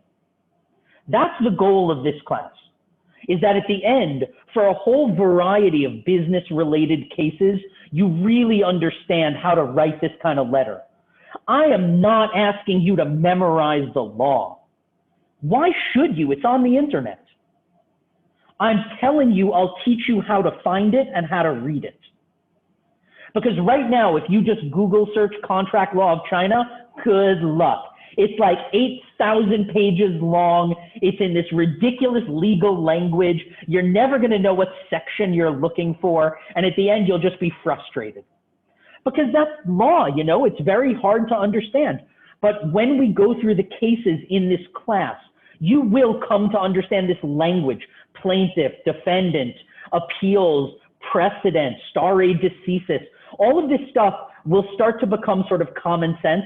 And by the end of the class, you will be able to actually write a legal letter if someone hurts you, if someone hits you with a bicycle or a car, if you get into any physical accident in any way in China, if anybody breaks a contract with you, if your boss tries to fire you, if your landlord tries to raise your rent or doesn't give you back your security deposit, anything like that.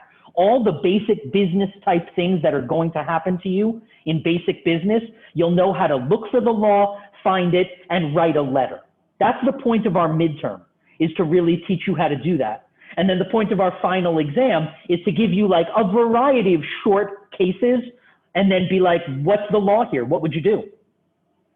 You know, I'm not asking you to be a lawyer. I'm asking you to know your own rights. Learn your rights. And that's the point of this class. The case we just did, the case of the $1 million baseball, kind of similar to this famous case in the Bible of King Solomon.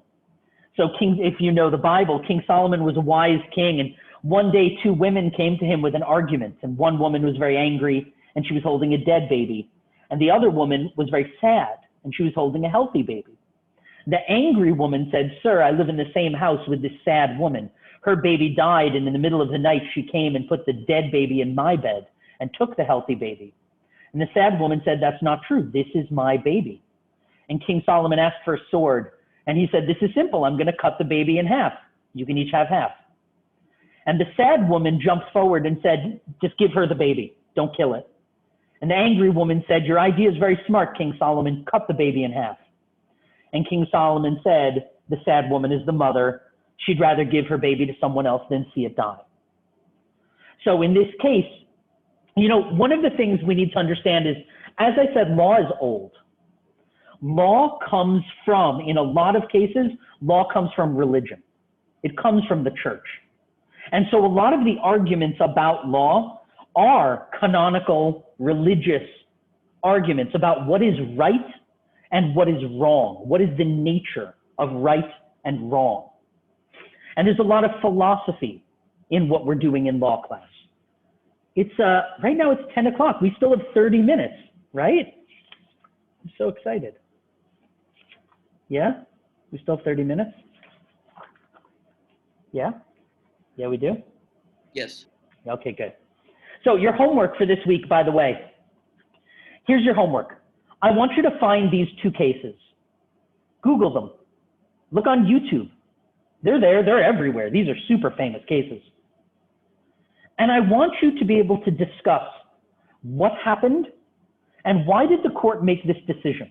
Donahue v. Stevenson and Caparo v. Dickman. Caparo is a little confusing. If I was you, I would YouTube that. Watch some videos on it first. Donahue is not very confusing, but it's a very important case. They're both very important.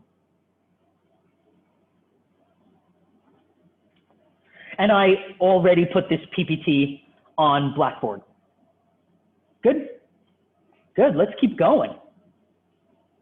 Let's go to the next one. Do I stop the share? Sir, what about the Hammer versus Sidway? The 5,000 case, the first one. Which case? The case that the guy should stop smoking and so on. Oh, Hamer versus Gambling. Sidway. Yeah. The nephew Who won? one. The nephew. The nephew won. Because he had, yeah, because he actually did give something to the uncle. He gave up his legal right.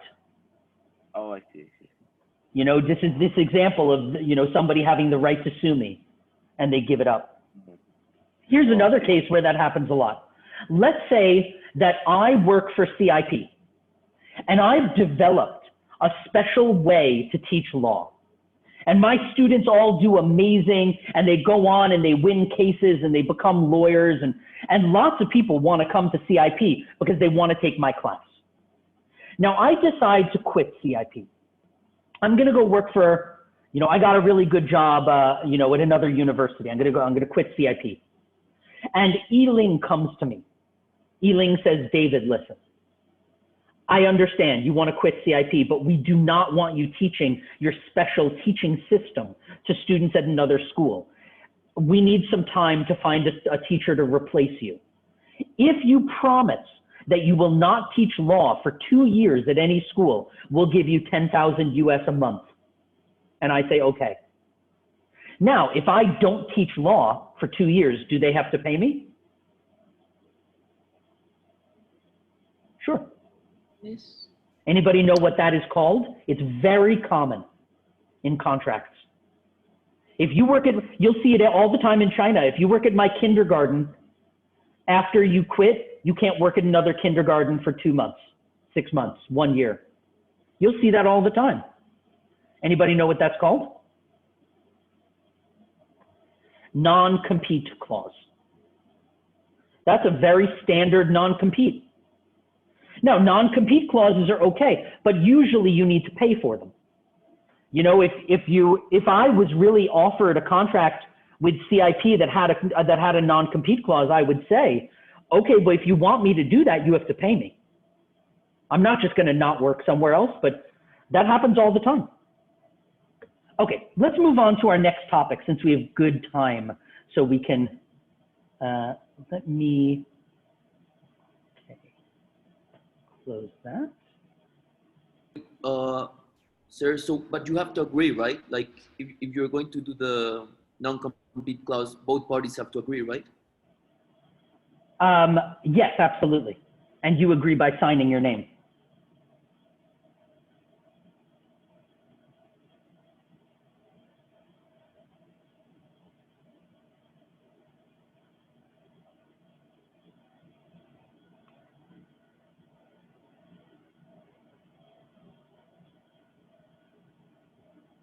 Sorry, just a second. Just opening the second PPT.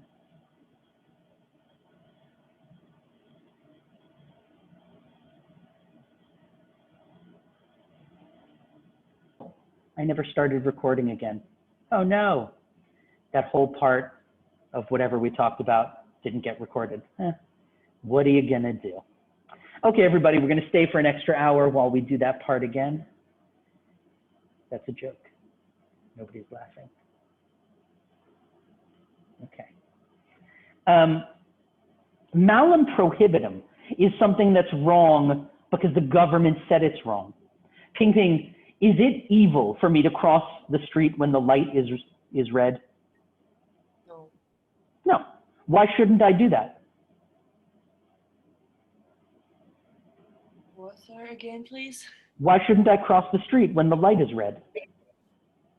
Because it's your safety. Okay, sure, my safety, other people's safety, but it's not evil. Yeah. So there are lots of things the government says don't do. Is it evil for me to smoke a cigarette, you know, in a building? No, it's not evil. Certainly it's not comparable to, you know, kidnapping, arson, rape, you know, real horrible crimes that are evil. But it's still wrong. If the government says don't smoke while you're driving and you smoke while you're driving, you are doing something wrong. But in the law, we need to be very clear here on what the difference is. So what I'd like you to do is tell me 2 crimes that are malum in se and 2 crimes that are malum prohibitum. What's something that's wrong because it's wrong and something that's wrong just because the government says don't do it? Can anybody tell me something that's wrong because the government says don't do it, but it's not evil?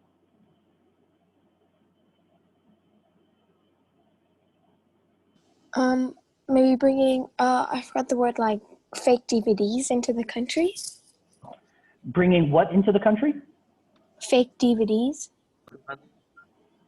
Sorry? Like fake DVDs, like movies. Oh, okay. So, well, you're talking about, now you're describing 2 crimes. So one of the crimes is bringing something that's not allowed into a country. That violates certain laws, border crossing laws. And then you're talking about intellectual property because those are fake DVDs. So somebody stole those movies. They stole the rights. So is it wrong to bring something into a country when the country says don't bring it? Sure, it's wrong, but it's certainly not evil. You know, China has a rule that like you shouldn't bring more than, you know, 10,000 RMB into, well, it's not evil to do that. It's just their policy. What about stealing a movie? Juan, is it wrong to copy someone's movie and then sell it and make money for yourself? Yeah, it's wrong. I would say it's not. It's malum prohibitum. So it's okay morally? That's morally okay to do? Well, it's not morally, but it's, no, sorry, it's the first one. It's morally wrong. Now, of course, it's not at the same level of arson. You know what I mean by arson? Arson means lighting someone's house on fire. In England, traditionally, there were only 12 crimes, and all of them were punished by death.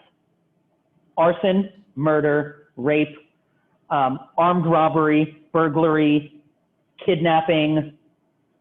I think there was grand theft. Forget the others. I got to look it up. But they were all punished by death. Now we have lots of crimes that aren't punished by death. But sure, I mean, it's not moral to steal someone's product and sell it. If I wrote a book and then Harry took my book, photocopied it, put his name on it, and sold it in China and made $1 million, that would be wrong. It would break my heart. I wrote that book, right? It's the same for music and movies. It's wrong. Can somebody tell me something else that's wrong just because the government said don't do it?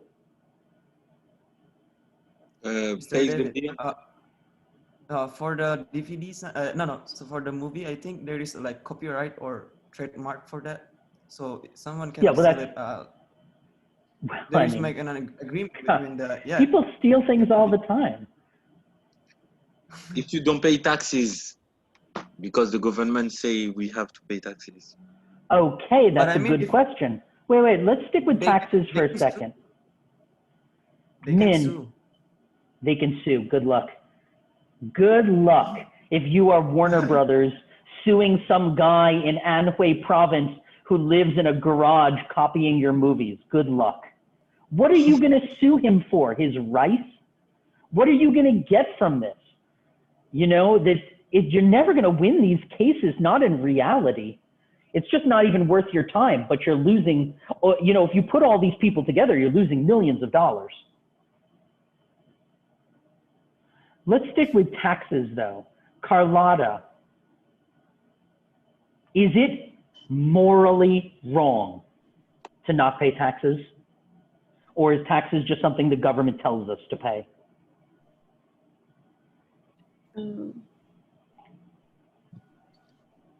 Morally wrong. I guess it could be morally wrong because then you're making other people having to, you're sort of stealing because you're acquiring all of these other things that come from taxes, but you're not paying it. So it could be seen as stealing. Okay.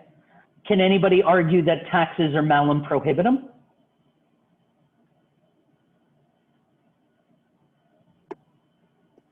It depends which taxes, but sometimes I like, for example, in France, this is a country where you pay too many taxes. I don't agree with all of them, but this is the country law. So if you want to stay in this country, you must obey the law.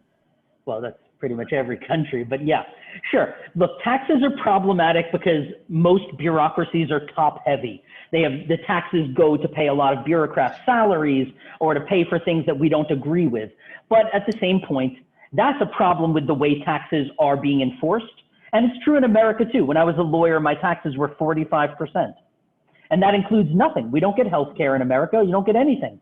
And that was 45%. You know, so taxes can be crazy. But taxes also pay for roads and hot water and sewage and police and fire department and post offices and things that the military, things that we actually do want. And in that sense, it is kind of important to pay your taxes. All right, well, we're at 10:30 now. So I think what we're gonna do is, since this is our first class, I'm not gonna drag you to stay for 3 hours. We got everything done that I wanted to get done. We did the first lesson. We even started on the second lesson. So let's just make sure we're clear on what I want you to do for this week. So for this week, I will very soon post a video. Maybe I already posted it. I think I already posted it, of the class that we just had. You do not have to watch the video. You do not have to watch the video that we just did, the introduction to the class. We just did it. You want to watch it, you can. And then these introduction to the law, which is what we're starting now, this malum insane, malum prohibitum. You could kind of go past that and then start watching from there. I will put up one more video, which will be torts, because that will start after. So then watch at least the introduction to the law video. Now, I will tell you, they were recorded last semester. So they were recorded when I was living in Manhattan. Now I'm not. Now I'm in Pittsburgh. So I was in Manhattan. I was in a different department. And so they look a little different. Maybe I'm talking about some current events that happened, you know, 3 or 4 months ago. But it doesn't make any sense for me to record the exact same lecture since I already have them recorded. And every one of them is like 2.5 or 3 hours. So watch that video, maybe start the torts video. I gave you your homework to look up those 2 cases and just to understand them. You don't have to write anything. I'm not grading that. That's just for you to get started, looking at Wikipedia, looking at YouTube. How do I find these cases? Is it really hard to read? Is it confusing? What questions do you have? And then also, so videos, homework, and a quiz. And the quiz I already put it up on Blackboard. You can take it and you can submit it if you want. I grade the quizzes very lightly, but you still do have to answer them. Or if you don't want, wait until next Monday, and together we'll go through the quiz and then just write down the answers then. It doesn't bother me at all. There's no reason for you to do it right now if you want to wait. Are there any questions? And I know this is a ton of information. I just wanted to be clear about the quiz. Is it this Wednesday or next Wednesday? Next Wednesday, like 10 days from today. Anything else? I have a question about the video. So you already put introduction part video, right? So I always put links on Blackboard. I don't actually put the videos. If you go to Blackboard under contents, there's one that says links to videos. And that's just a Word document that has YouTube links. Oh, okay. Because the videos are too big to upload them to Blackboard. Oh, sure. So we should watch the videos. For now, it's the introduction one and maybe the tort, right?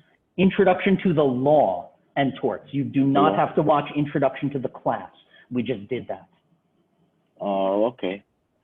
And then there's the cases that you put in the PPT. Yes, Donahue and Caparo.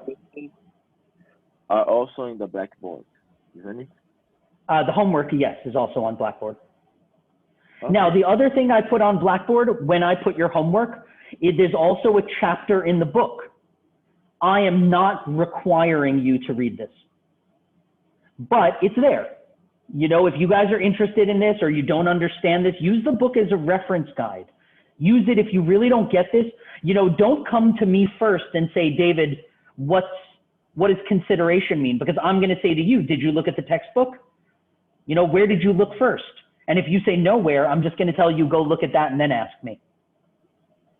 You know, because I'm trying to train you so that by the end of this class, when something happens in your life related to the law, you're not just going to call up a lawyer and say, what does this mean?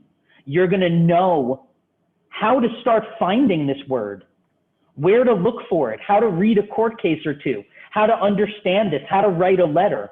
If anything, you would go to a lawyer and say, hey man, this happened to me. Here's the story. I had a contract with this guy and whatever hit me with a car, whatever happened. I had this employee and he quit. My landlord won't give me my money back, whatever happened. And you would say to a lawyer, I already did my research. I already wrote this letter. Can you check it? I'll pay you for 1 hour. That would be the goal. That you know how to, I mean, lawyers are important. And it's very good to have a lawyer send that letter. Because if a Chinese company gets a letter from you, they don't necessarily believe you're going to do anything. But if they get a letter from a Chinese lawyer, they're much more likely. But don't ask the lawyer to write the letter. You write the letter. You figure out how to write the letter. I'll teach you that. Then you get a Chinese person to translate it. Then you pay a lawyer to just fix it up and send it. That might cost you 1,000 RMB or something. That's what really the point of this. I mean, your landlord owes you, let's say you rent an apartment and your landlord owes you 5,000 RMB. Are you really going to go to a Chinese lawyer? They're going to charge you 20,000 RMB for the case. It's not worth it. You know, so many cases are like that, where the cost of a lawyer is more than the amount of money you'll get. You know, especially with landlord or companies. So, you know, if your company owes you 20,000 RMB, I was just talking to a friend yesterday. His company owes him 30,000. And he said, well, should I go to a lawyer? I said, the lawyer will charge you 40. So, you know, the point is you got to know how to do this stuff. Get a lawyer to send the letter. But now my friend did, you know, he took my advice. He figured it out. He did it himself. He's getting that 30,000 because the company said like, okay, we don't want to go to court. But if he didn't do that, he would have lost 30,000 RMB right there. You know, lawyers are really expensive. So we really want to understand how to go through this together. I have taught this class for 10 years. I have like a 98% pass rate. Very few people fail this class. The average grade is high. There's a ton of information I'm giving you, but this is not what I would call a hard class. It is. There's a lot of reading. There's a lot of videos, but that's because the law is so big. I'm trying to teach you how to prepare for so many different situations that might happen in your life. But with this midterm essay, look at what I'm doing with the quizzes. I'm giving it to you. You know, with the midterm essay also, I'm going to walk you through this week by week. You're the one who has to write it, but when you're done, you're going to have a really nice piece of writing that helps you. But I'm going to walk you through the process. For the final exam, we have like all these practice tests and practice videos. I mean, you're not going to fail this class. You're not going to get a bad grade unless you don't show up. As long as you show up and you do the basic stuff, you'll all pass and you'll all do well. It's just the people who don't show up get lost because there's so much. There's so much new vocabulary when you're studying the law. It's so hard to read a court case if you haven't before. Okay, that's enough talking for me. So I will see you guys next week. If you have any questions, please reach at me. And that's it. Okay, see you next week. Bye. Have a nice Bye. week. Bye. See you next week.